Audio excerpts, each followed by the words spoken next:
Chapter 3. We're coming to America to investigate. As the spies were boarding the plane, 00 couldn't help but hum the tune to Neil Diamond's The Jazz Singer, entitled We're Coming to America. Bond had remembered seeing the film, but didn't remember the song. He did after his partner couldn't get the song out of his head. With everything going on, they were up and away to 00's homeland. The flight took roughly 6 hours, but it felt like 7. Finally, Bond and 00's plane set down in Washington, D.C., and 00 couldn't wait to show Bond all the different sights like the monuments, the Smithsonian, all the fun museums, and all the important places that shaped America. However, they knew they had to see Felix before they went sightseeing. They came out of the airport with 00 looking like a real tourist, with his camera, backpack, water bottle, and summer hat. Bond was simply wearing a button-down shirt with a blazer. "We'll all be the old couple," Bond commented. "James, our job is to blend into the crowd, is it not? There is no place that people, especially Americans, flock to than this."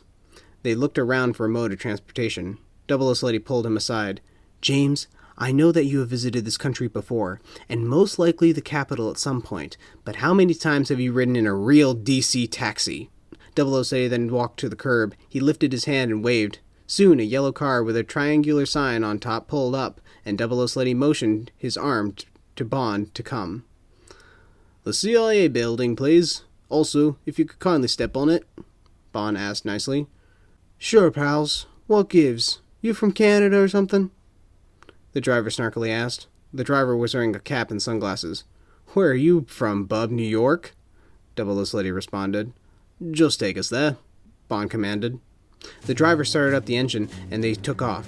Soon the driver removed the cap and sunglasses and pointed a gun at Bond and 00. Distracted by the scenery around him, Bond poked 00, who was not paying attention. He turned and then saw what was happening. They both started to reach for their Walthers, however the driver pointed the gun towards them even more. Bond peered over the driver's shoulder to see that the wheel was steering on its own. "Tell me, Daniel, do all Washington taxi drivers have self-driving cars and disguise themselves as beautiful women?" "Well, it depends on if you get lucky, I guess." All of a sudden, a phone rang. The driver reached into a pocket and answered it. "Hello?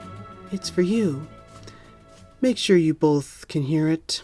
Bond swiped the phone and put it on speakerphone. "Hey, James. How does it feel to be a prisoner?" "Felix, how are you?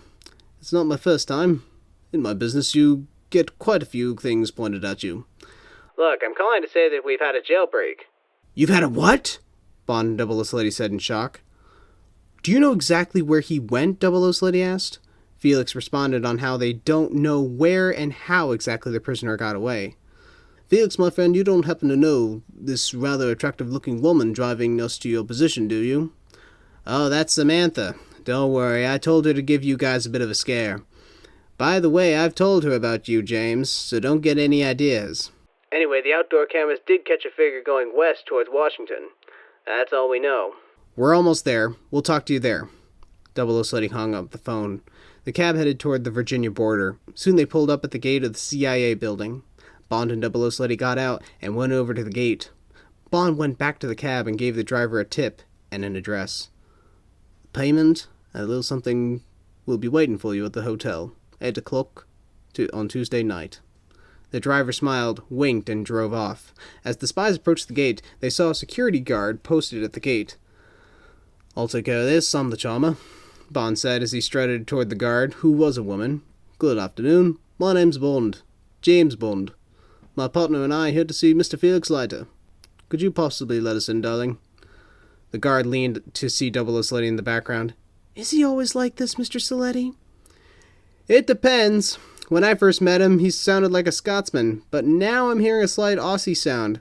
Or did you mean something else?" Bond turned at 00 and then turned back at the guard, while raising his left eyebrow. "Felix told me that you would be here. He said to look for a curly-haired kid and an English charmer," the guard said in reply to the eyebrow.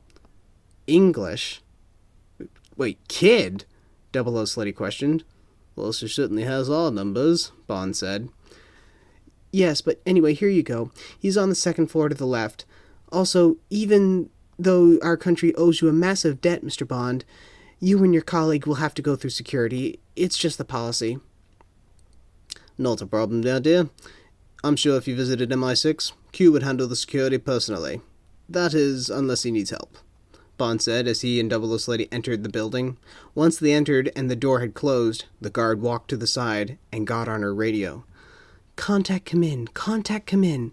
Bond and Double O Slutty have just entered the CIA building and they're on the way to see Leiter. Excellent. See if you can follow them. If there's one thing I want, it's for those two to be eliminated. I already got to Double O Slutty's heart by having his soon-to-be fiancé shot. And I put a good dent in his partner by wrecking his evening. But I didn't get a clear enough shot. I need them here. Lafayette is already tied up and I've gotten rid of most of the Secret Service. I'm en route to the White House. I'll be waiting. Despite our guests, let's not forget our prize. The radio cut out, and the guard put her radio back on her belt. She started to enter the building, and then darted away.